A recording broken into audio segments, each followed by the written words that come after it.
Оны наадны дангийн гобсби мөрисоне нэгчмэрэ эзний шалгаруулж үгүй тэгэж дангийн гобсби уралдааны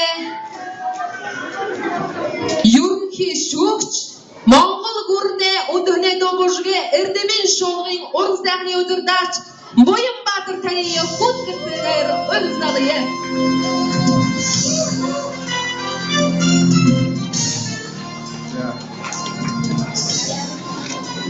Ангина төрөлд оролцож 1-р байр эзэлсэн тул алтан медаль өргөмжлөлт Монгол жигсаалт шагнав.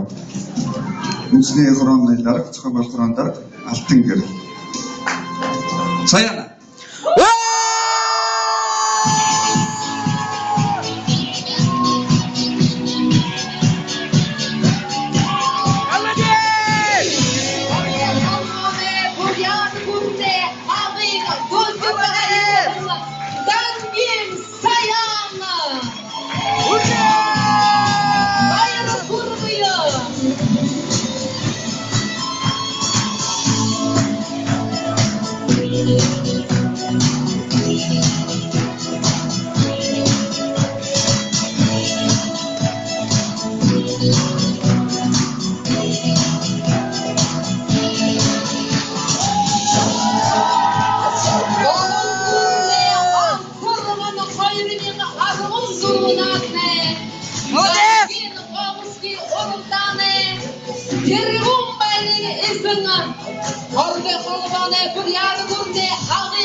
Бүгдэд таниулах нэртэй солтой Буряд Монгол ард замынго яхасак шулгын соёлны үеийн үед мандам